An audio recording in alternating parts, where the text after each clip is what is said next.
What's up, guys? Welcome to Daily Dose of Reddit. This is your host, Zach, and today's subreddit is r/TalesFromRetail. This story's called Chips Aren't That Big of a Deal. So, this happened over a year ago, but I just remembered it after a friend asked me about work stories. We haven't talked in a while. When I remembered this, I started laughing. Okay, so it's, if I remember right, Saturday morning. At the time, I didn't usually work weekend mornings, but we were short-staffed. I'll use manager for manager, me for me, customer, and customer, spouse. I was new to being a manager on duty, so I'm somewhat nervous. And on top of that, I usually work the night shift. Some of the customers we had were ones I'd never seen before. Here comes customer 1, change in hand, and 1 bag of chips. They hand me the chips, I scan them, and they freak out.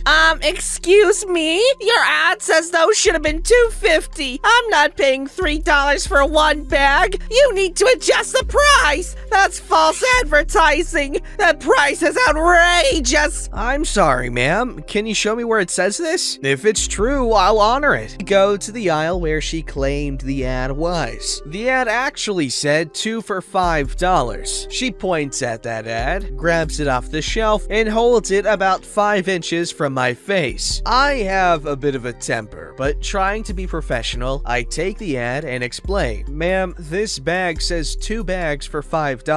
In order for the bag to cost $2.50, you need to buy 2. If you only buy 1, it's the regular price. That's false advertising. How was I supposed to know that? There's nothing on there that says that. I want your manager. I'll know she'll fix it. She always fixes stuff like this. Yes, ma'am. I'll have her up here in just a minute, I say, calling her up front to tell this woman the ad isn't wrong. A minute or 2 goes by, but my manager isn't on her way yet. I call her again, and she says she's busy with a truck. I tell the customer my manager can't get away from the truck as nice as possible. Realizing my situation, her face immediately turns from patiently happy to unyielding rage. At this point, I want to just change the price so she'll leave, but we can't change prices for an ad that isn't wrong. She's staring me down, demands a price change or my manager, and is now holding up my line of 3 people. Here's the explosion. Excuse me, ma'am? There are customers waiting behind you. Would you mind stepping to the side so I can help them? I'm sure manager won't be much longer. This is ridiculous. You're not even finished helping me. Hold on. She pulls out her cell phone and calls customer 2, her husband. Baby, these people aren't doing their job.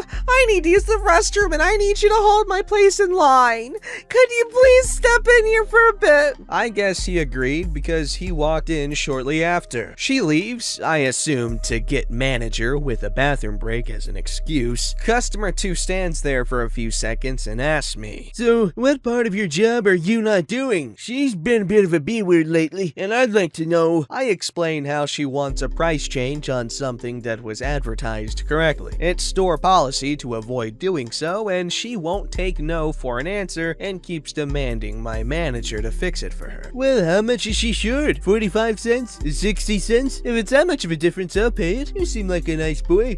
Must be new too, since I've never seen you here before. I've been here for almost 5 months now, and I usually work the night shift, I tell him as I'm ringing up the people behind him. We've been short since someone quit, so I'm filling in during the day for now. Long story. He laughs, and then my store phone rings. Apparently, his wife is now demanding a price cut from my manager in the back. Manager called me to put her husband on the phone. I hand him the phone, turn to check a text message since my line was empty, and I heard some words that still make me laugh randomly when I think about them. "Woman, if you don't get your ass up here and pay this boy for those chips, I'ma beat your ass until it's a color shrimp can't see. If I gotta go back there, the boy's getting a lick too. You're grown, so act like it." I'm laughing so hard I dropped my phone. Luckily, she came up front. My manager came with her, since the truck was now checked in. The husband hands me her chips again so I can scan them and tell her the price. She's so red at this point, I'm just waiting to get called every curse word, slur, and insult under the sun. She looked truly defeated that we could knock off $1.11, I think, from some stupid chips. She walks to their car, but the husband stays. He gave me a $20 tip. That's funny. I like that. I know it's probably not the most healthy thing for the people involved, but observing these types of relationships with a crazy wife and like the chill husband, it's so funny. I love it. It's like such a cool dynamic, and it makes for good entertainment, which is messed up, I guess. But hey, I'm spoiled by the age of,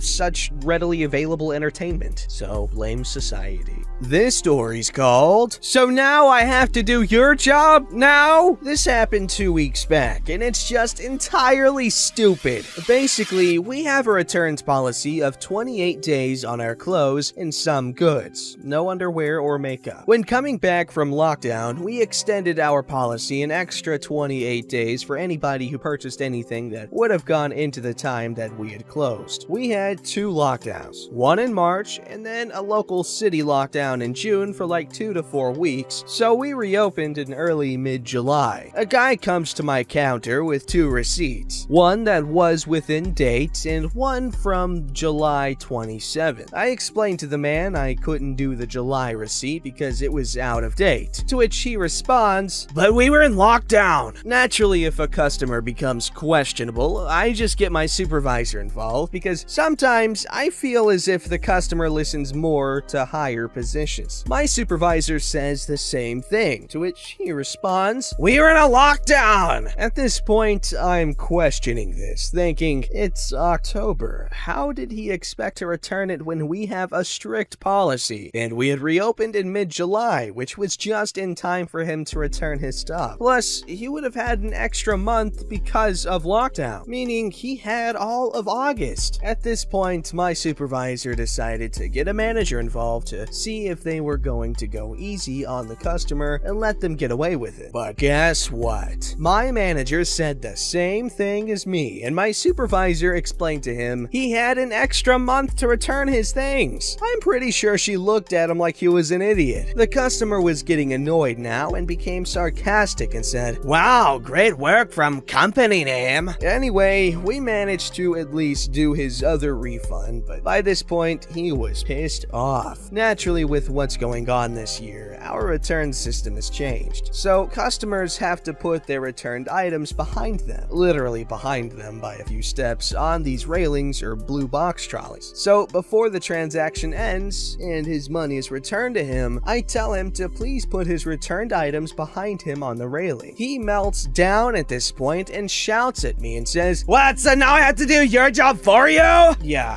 full Karen mode was activated. I explained to him that due to the recent events, I couldn't do it. It was a way of preventing any spreading and make sure everyone is safe. Plus, it's literally right behind him, like a few steps away. I mean, come on! He does it, and when I tell him his total, I kid you not, he throws his credit card at me. I was in disbelief that he did that, so I played it cool and said, "No, don't give it to me. The card machine is in front of you." The transaction finished, and he walked off without saying anything. Complete idiot. If he was thinking of getting away with returning something that was 4 months out of date, he had another thing coming. Funny thing is that he was with his daughter, and he acted more like a teenager than she was. The madness of Christmas came 2 months too early. Man, what a loser. Who gets upset about stupid stuff like that? Stupid people and loser. Don't be a loser. I'm sleepy. This story's called First Day at Work. Many years ago, I had a summer job working in a record store at a local shopping mall. This was my first time working in retail, and I was excited to learn how to handle money, run the cash register, and nervous to be learning how to handle the customers. That might be the hardest part of all. On my first day, instead of the usual store manager, I met the franchise owner. I don't think she realized that it was my first day, but she showed me around the store and told me that the store manager would be in tomorrow. Back then, the store sold CDs, cassette tapes, and records. CDs were taking over at the time, and records were not very popular. The bad back part of the store also had a whole variety of rock t-shirts, hats, wallets, etc. I thought the boss would start with the important things like showing me the cash register, but no. She had me look through all the records in the store, pulling out any that hadn't sold in months. Goodbye, ABBA. Goodbye, Bee Gees. Goodbye, most of the rest of the alphabet. After several hours, I was getting a good knowledge of the stock, at least of the items that we weren't going to sell anymore.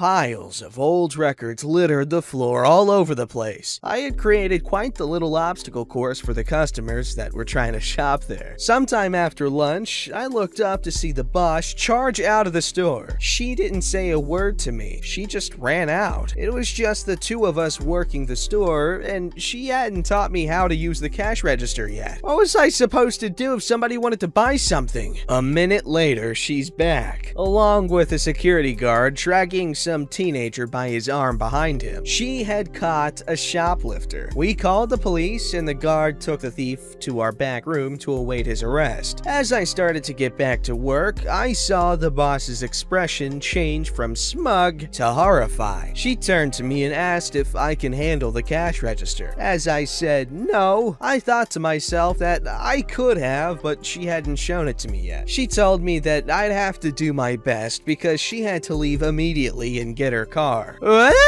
For the next several minutes, I got to stand at the counter and not take people's money. I explained that we were having a temporary problem with the cash register and someone would be here in a few minutes to fix it. I didn't tell them that I was the problem with the cash register. When she got back, I got a new task. Load all of the rock t-shirts and other gear into her car parked near the back door. You see, all of that gear were fakes. When the cops arrived and saw that we were selling bootleg material, the thief was not going to be the only person getting arrested. I charged through the back room as fast as I could with armfuls of shirts, hats, etc. Right past the thief and security guard still waiting there. They both looked very confused. After several trips, I got everything out a few minutes before the police arrived. Sometimes it's good when they take a while to respond. After that was sorted out, I figured it would be a good time to be shown how to use the cash register. But no! I get back to cleaning out the records. After finishing that, I compressed the remaining record stock together, leaving several empty racks. We moved a few empty racks from the wall to the front of the store, piled all the culled records into them, and made a big sign saying clearance 50% off. I made sure to arrive early the next day, before the store manager arrived. As she walked in the door, her jaw dropped. She looked over the new display, the empty racks all over the store, and all of the rock gear missing from the back. It looked like we had been robbed, even though we got back the CD the thief had stolen. What did you do to my store?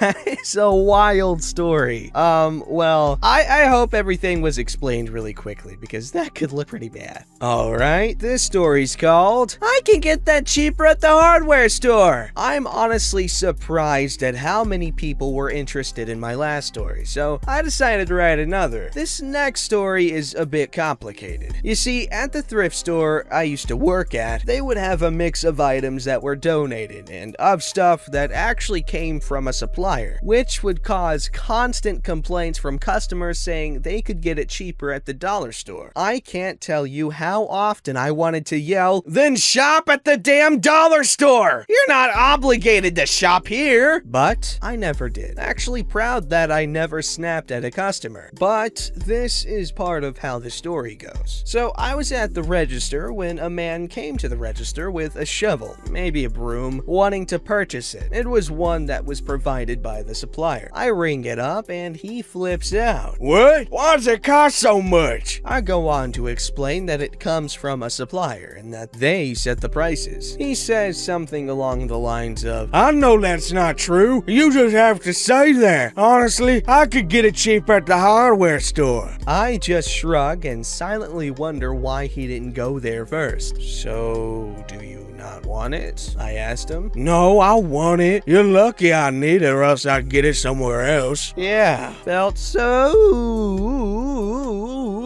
lucky. He bought it and left. It always shocked me that people behave like that. Wow, that's the kind of guy I want to be. Yelling at a thrift shop employee for something being too expensive. This story's called Slice It Thin to Medium. I was working at the charcuterie display, and when it comes to prosciutto, I've had many customers get upset if it isn't sliced as thin as possible. But today, this woman comes up to the display, and the interaction went like this. I'd like 8 slices of prosciutto. Okay, coming right up. And slice it thin to medium, please. So you want it sliced a bit thicker? I can't hear you. Could you please repeat what you just said, ma'am? I missed it. I've never heard someone ask for thin to medium in my life. I thought I misheard it. I said I want 8 slices of prosciutto. What did you say about the thickness? I want it thin to medium. So you want it sliced a bit thicker? No, I want it thin to medium. What does that mean?